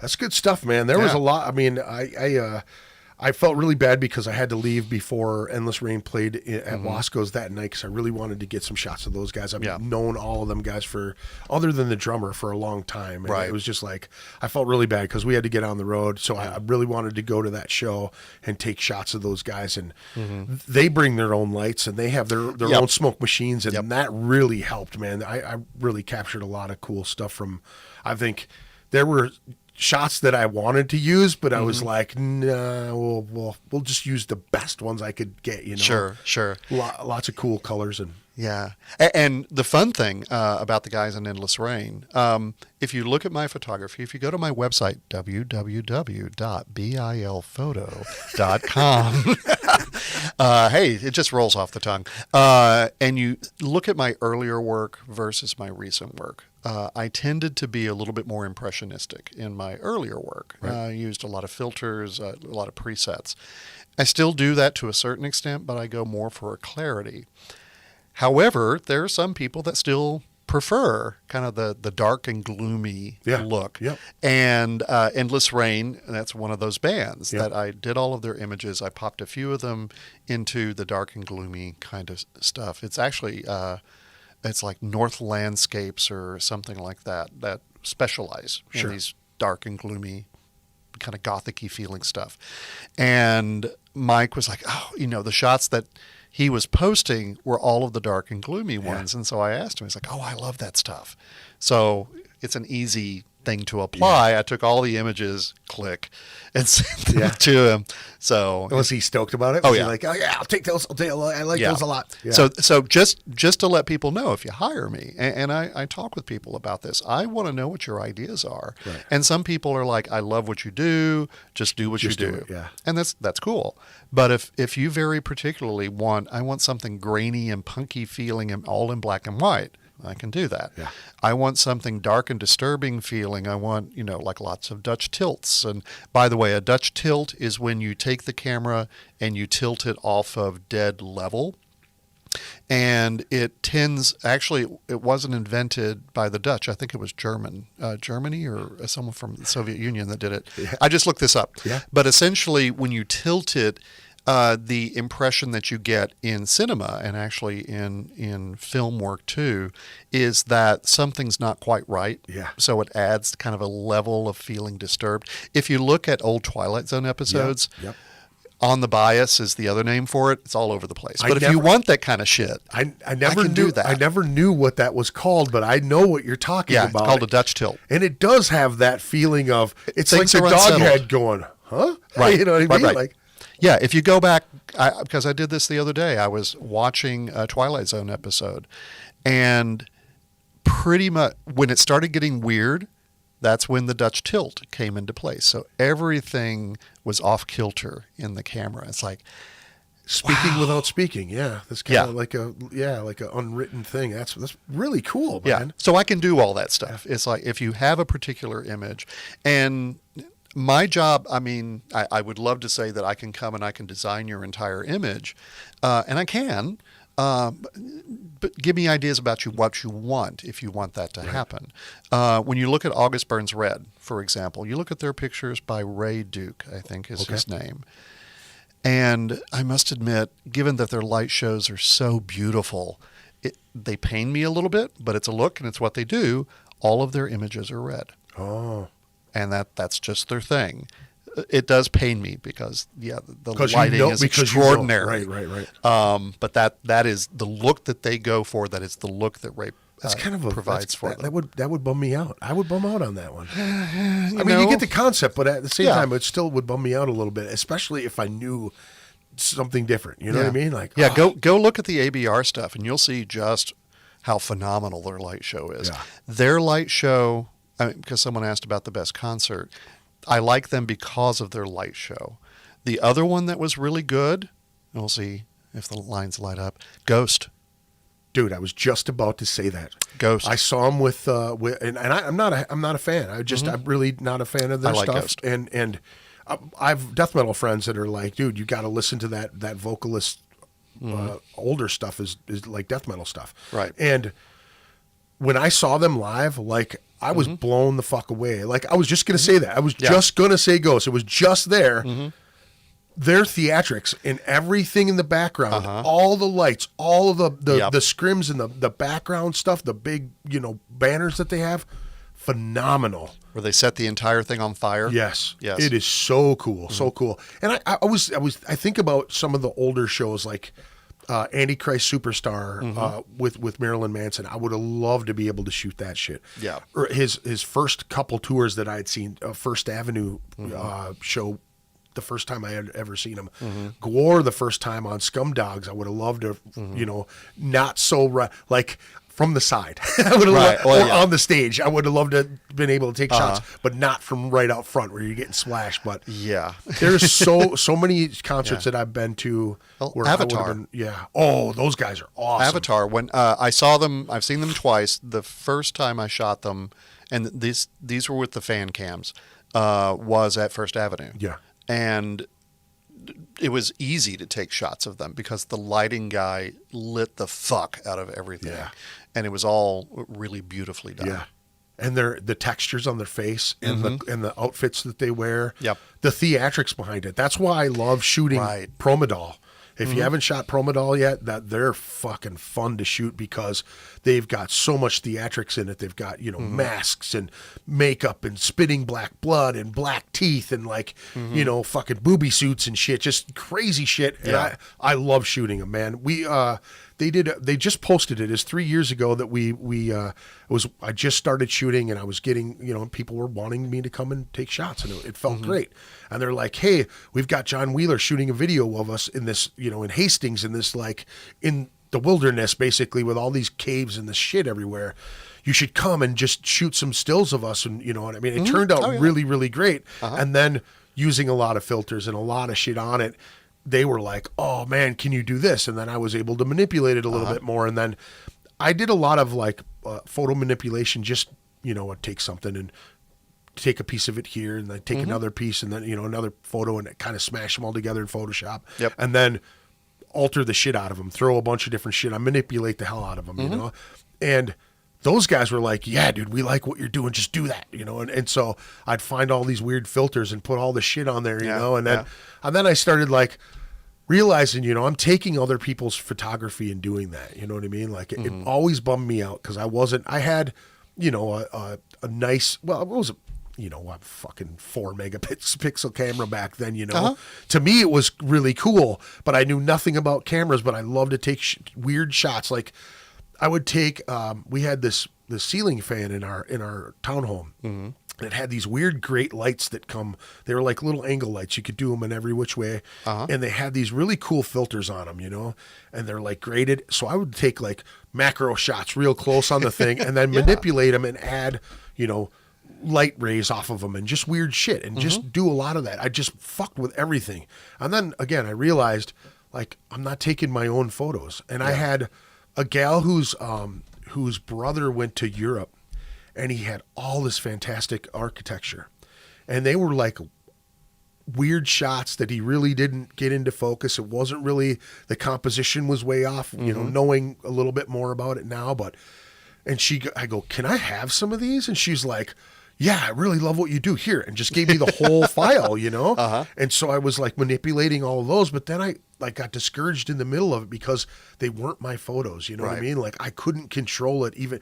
And maybe that's just the control freak in me. You know what I mean? Like I'm like, man, I need to take this shot and like have it, you know? And I mean, even the little shit that I have here, man, I go to the Renaissance Festival, you know, and that's what I like taking pictures of is just these little trinkets and weird things that are, you know, in these shops that are just natural light with, you know. Right. I just love doing that shit. I've always liked weird things like that. I don't know. And I get it. I would love to go to, you know, Rome or do, you know what I mean? How much traveling I mean, you said you've traveled quite a bit. What Let's see. I've been to Rome 3 times. Wow. The eternally expensive city. It's very expensive. I love how you put that. Yeah. The eternally expensive city. Been to Paris a few times. Ephesus, because some of these were on cruises. Like the cruise would start in Istanbul. Right. And then you would go to Ephesus, which for people who don't know is a huge archaeological area. If you think about the Ephesians in the New Testament, that was Jesus speaking, or basically speaking to the Ephesians at Ephesus. Wow. So, I mean, these are like huge antiquity sites. And gorgeous stuff because a lot of it is still present. Istanbul had to just have crazy, beautiful things. Because you have all of this architecture that is designed around a different religion. Right. And so you don't see representations of people. You have all of these scripts over the door. That's how places are adorned. I have some pictures in the Blue Mosque, not the Blue Mosque.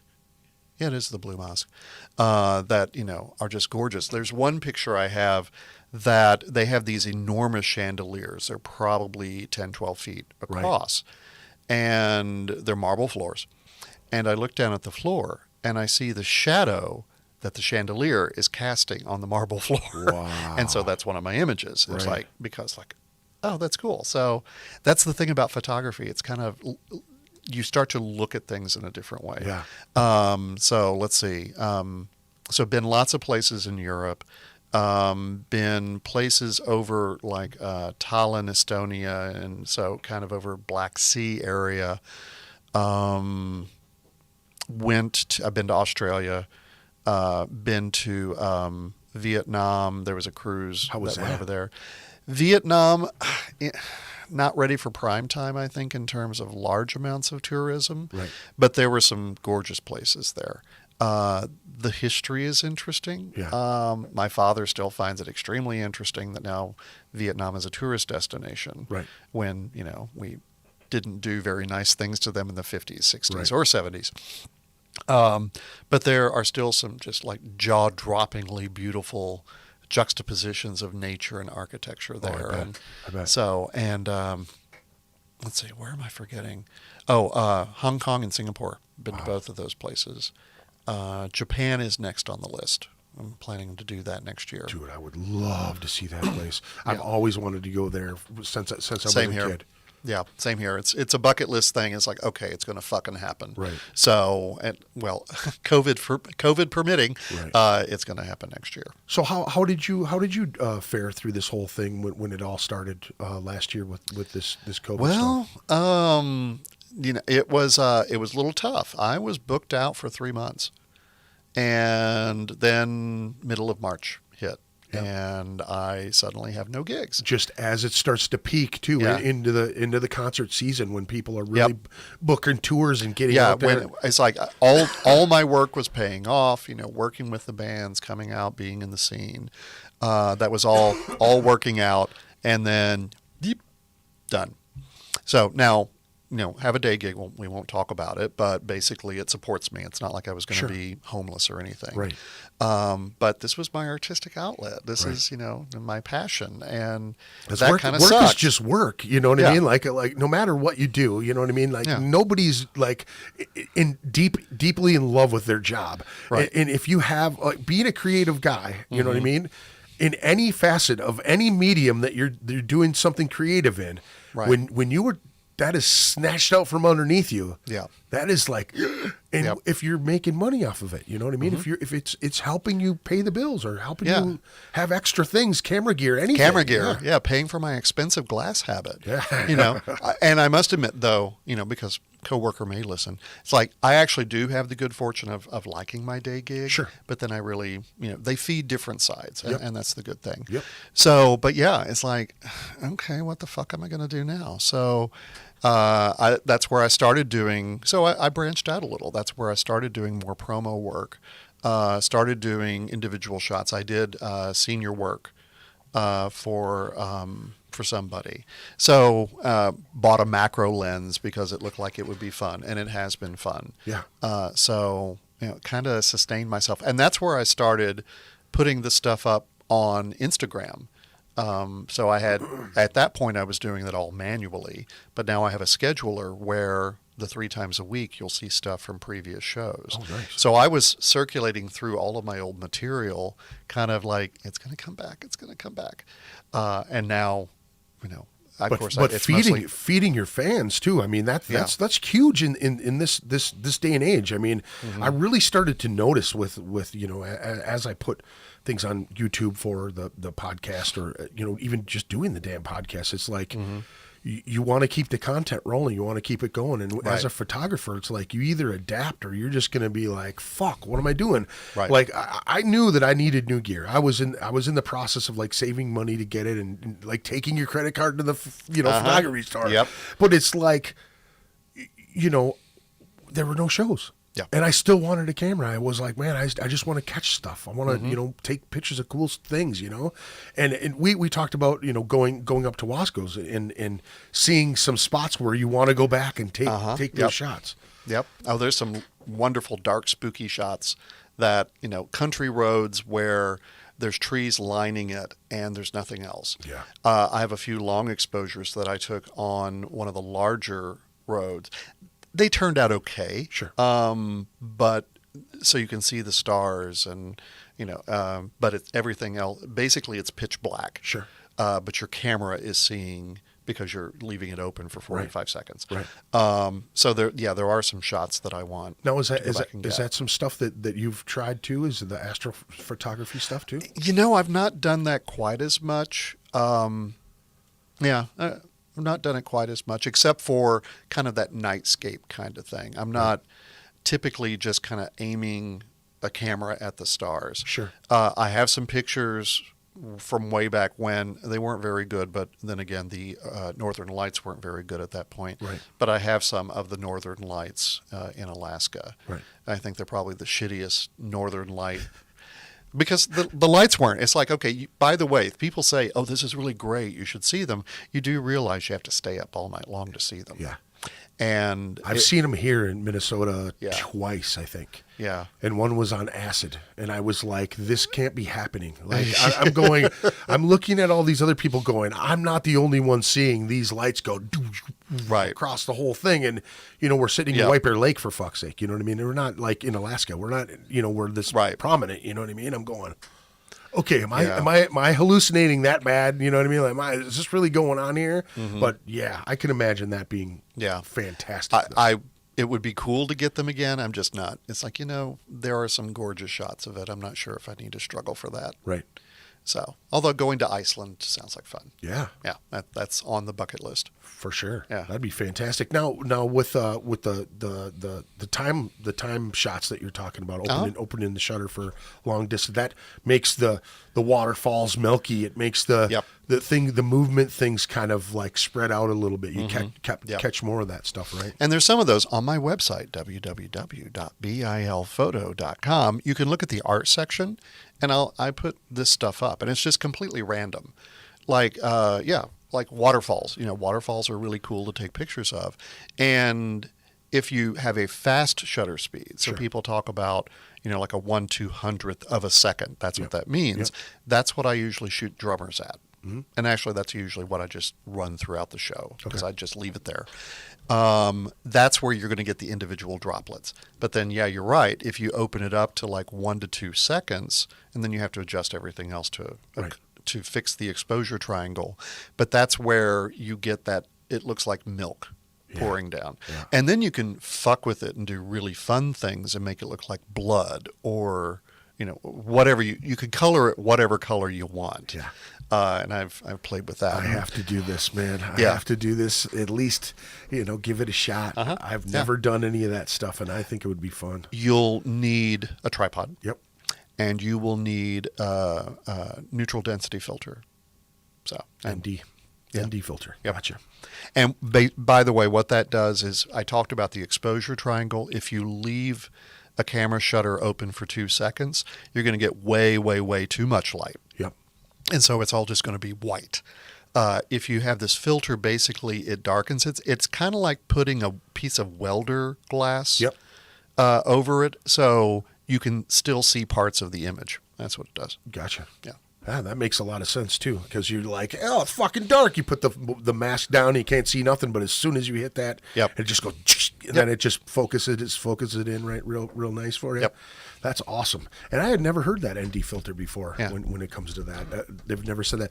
Yeah. Oh, I was going to say Todd Farnham is a bass player. I can't remember who he played bass for. I want to say Invidiosis, I believe, but he does a lot of astrophotography stuff. Oh, and his is phenomenal. And I think he like double layers it or something like that, where they take 2 images and put it over the top of each other and kind of where you can level the. I don't know how that works. Maybe I'm talking out the side of my neck, but I will say there was. I had one band that shall remain nameless. I don't think they exist anymore. They wanted to do, when it came to a promo shoot, they wanted to have a real, not composited image of them standing in a field. And so they would be appropriately lit. And then you would see the stars behind them, and it was going to be a harvest moon. So it had to be on a specific date where you hoped there was no rain and no clouds. Wow. And it had to be to where you could perfectly expose them but still get everything astrally. Wow. And I'm like, guys, I can composite this so readily. Yeah. It's like, because there's so many variables. Way too many variables for that. It just doesn't make any sense. I can make it, no one would know. Right. But it was something mystic that they really wanted, huh? I'm like, I'm not the one to do it. Wow, I would need to rent, because you have to have a special lens for it. That's really where you want the 150 to 300 lens. Yep. So it's like I have to rent this lens. I would have to at that point rent more lighting. And what are you going to do if there's the harvest moon and it rains? Right. Well, you're not going to get that harvest moon now, are you? So yeah, I said I can do it. Would be really that's a hell of a request, man. It was very specific. And I appreciated them sharing their artistic vision, and I just knew that I'm not the one to do that certainly at that point in my juncture, because that was like a couple of years ago when I didn't know nearly as much. Right. But yeah, it's like, no. That's fantastic, man. That's a crazy request. I couldn't even imagine that. Like, to come up with all, there must have had to be something real mystic for them to want all of that. I mean, it's a doable shot, but everything has to be perfect. Right. And that's a lot riding on Mother Nature, much less anything else. Right. And that would be real difficult to how are you going to, okay, this is what I have for the baseline of doing all this. Now we have all of these different things, right? And you're renting things, you're extending yourself a little bit more, and then the night comes and then it doesn't work out. What your ass out on all of this, like that's a contract signing right there. Well, that would be the trick, is that if I have to rent equipment, and that is part of any shoot that I do. Yeah. Fortunately, I have the basic stuff. Right. But if anything has to be rented, then that is on you. Right. Makes sense. Yeah. Makes sense. If you want the shots, that's the way it's going to have to be. Yeah, for sure. What now? So you do shoot Sony. What are some of the? You have two bodies, right? Both of them are A7 III? A7 IIIs, Okay. yeah. And then what are your primary? What's in your bag? What do you have in your bag? Well, interesting. You named them. Okay.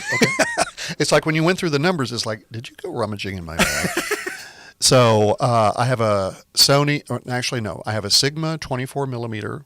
So it's a wide lens, not as wide as some, but it's a wide lens. Yep.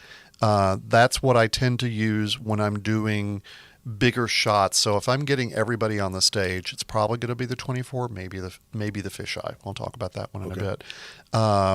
Or if I want to make sure not to get a lot of curvature, that's the one that I'll use. Sigma is a good lens. They tend to be... You hear that name a lot. Yeah. They're very technically accurate, which is nice if that's the look you're going for, because not everybody is. Right. And they tend to be a lot less expensive than Sony. Right. So Sony name brand gear. Yep. The Sony gear when it comes to lenses and glass and everything are like here. It's quite expensive. But that native glass is like spot on. There's no real other than like the 50. I've heard the 50 is like kind of spotty when it comes to that. I noticed with my Canon 50 with my adapter, it seemed to be way faster for autofocus, which was really weird for me. I'm like, okay, this is a native piece and it's not as and yeah, native, that is the one thing, is that almost always native glass, and so basically a Sony lens to a Sony body or a Canon lens to a Canon body, they're going to do autofocus faster. Yeah. Probably. But yeah, the Sony 50 is not necessarily a great lens. Yeah. That's a great example. Now I have a Sony 55 that is Zeiss glass. Right. And that's the jump right there. Right? Yeah. Zeiss glass is, as you might guess, it's German. Right. It's gorgeous, crisp. That one can be a little finicky, which is interesting. The lens itself doesn't care for low light quite so much. Right. So if it's really low light. And then I do have a Zeiss. What's the aperture on that? Sorry. That one, that's a f1 1.8. Okay. And then the Sigma is a 1.4. I believe that's right. And then I have another Sony Zeiss 85. Oh, there you go. So, like I said, it's like you went through my bag. That one I don't use too much. I'll use it for more for portraiture work. Although I did use it up in Fargo because I wasn't in the photo pit for the main stage. Gotcha. But I could be 10 foot away in the audience, and I could still get just as close. Nice. So very nice. And plus, because I'm shooting a full frame, that's what it is on a full frame. If I press the APC crop sensor button, then it extends it. That would extend that to about a 105. Okay. So it could focus even further away. Then, of course, the fisheye, it's a Canon fisheye with an adapter. That's a 15 millimeter. And they make them bigger, smaller. Yeah. I have a couple of zooms. I have a 24 to 70, I think it is, f4. So not really useful for low light work. But I bought it. Actually, no, I'm sorry. It's a 24 to 105. Okay. And I bought that for a vacation lens. Now that scales too, right? So it goes from like 3.5 to 5.6 or something like that? No. That's the nice thing about this one is that the aperture is steady throughout whatever zoom you're focusing at. Okay. So you don't have to worry about that as much. And then I have a lens I don't use a whole lot. It's an 18 to 35. Yeah. And it actually is pretty fast. It's like a 1.8 Sigma lens. Okay. And I think, if I remember, it's a Sigma, but it's a Sigma Canon lens because I have to use the adapter. Okay. It's just the way that one works out. And there's a couple of those, right? That people like to use because it's just that glass that works well. Right. Between both formats. Yeah. They actually don't sell. I don't think they sell. No, they don't. The 18 to 35, they don't sell it in a Sony E mount, which is the full mount. Right. They sell it in the Sony A, which is like the old style that they used to use. Yep. But what I found out, the Sony, to use it and the adapter It didn't work. Oh. And I actually bought that because I thought that's what was suggested. I spent about $1,000 on that, and it didn't work. And then I got told, oh, no, you buy the Canon lens and then the Canon to Sony adapter, and it works. So I sold it at about $500, and then I paid another $1,000 to pay for a lens that I don't use. That does happen, by the way. Yes, it does. It does, man. I purchased a few things that I just wanted to have them. I have a 35. I have a 35 for my Canon, 35, 50. 17 to 50, I think it is, which I love that Tamron lens, but and I bought an adapter for that lens because before I bought my 28 to 75, and because I love the focal length on both. It's wide and you can get nice. It's still crispy. Yeah. And I put it in, and it's an older lens, so it just does this on it, and I'm like, fuck. Yeah. And then I ended up buying that 28 to 75, and I love that lens. It's a sharp lens. It's been working really well for me. Yeah. And then tomorrow it should be here. I'm getting a new fisheye. We'll see how it works. It is, I want to say it's a Nikon fisheye. Because you probably have figured out, dear listeners, that it's all about the speed. Yeah. So you want something that's going to have a wide aperture and let in as much light as possible. Yep. So it's very difficult to find something that's faster than a 2.8 fisheye. Right. Well, Nikon makes one, and it's a 1.8, which is twice as much light plus. Right. So I bought the Nikon lens and the Nikon adapter, and it's about $1,100. And we'll see. It's also manual focus, although with the fisheye, it's not as critical. So we'll see. If it happens tomorrow, I'm actually going to see, by the way, Stormbreaker. They are playing tomorrow at Route 47. Right over in Fridley, right? Right over in Fridley. Yep. So, and I will be there. So look for the guy in the Catching Badassery shirt, although that now could be several people. Right. There you go. Because the shirts are selling. But you'll see, look for the big shaggy blonde mop on top of it. You'll Odin. see me. Look for Odin, man. Look for Odin. There you go. Yeah. And I've heard good things about those cats. Young musicians, very talented. Very I have talented. yet to catch them, but Jared and yourself and a couple other people are on the bandwagon with those cats and support them, which is really cool. And they've been doing a lot of shows since the restrictions have been lifted as well, which is great. They have a show, cross your fingers, they have a show scheduled out in December at the Whiskey in L.A. That's good. The Whiskey, not like the whiskey. The Whiskey. Yep. So, that should be fun. I'm on board with going to see them. Are you going out there to see shoot that show? Fantastic. Yeah, very cool, man. Yeah. That's a comfort zone right there, man. You know what I mean? Have you been out there before? I've never Not to the been Whiskey, no. Yeah. Been to L.A. multiple times. Sure. My favorite hotel in the world is in L.A., so. Which one's that? Well, second favorite, I should say, but the favorite hotel in the U.S., the Montrose. Yeah. It's over in West Hollywood. They're old apartments, essentially, that were converted very nicely. Yeah. And it's just, I go there, and it's like going home. The best hotel was a hotel in Bangkok. Yeah.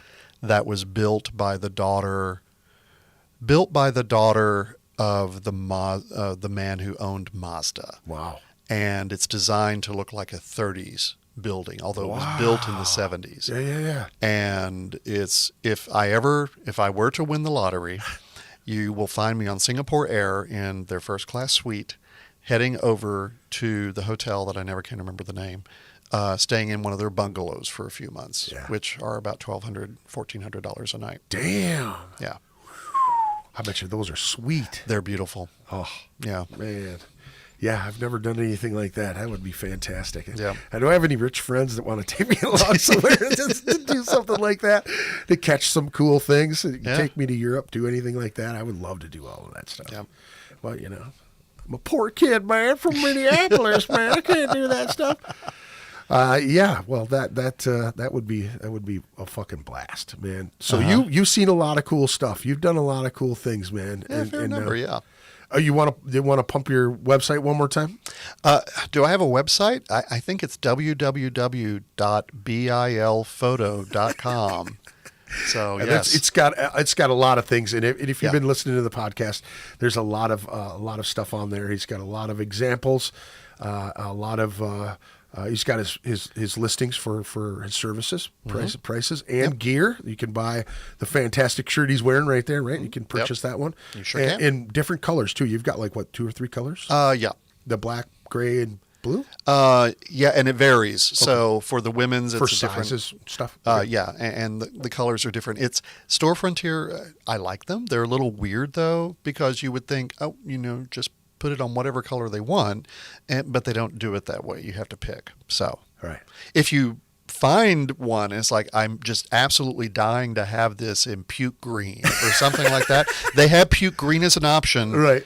Just hit me up and let me know, and I could probably. You just have to reach out to them, and they can put it on there. Well, for you? probably reach out to me, and I'd have to build it custom for you. But if someone wants it, I would probably do it for you. That's pretty awesome. Just right say there. please and thank you. There you go. Yeah.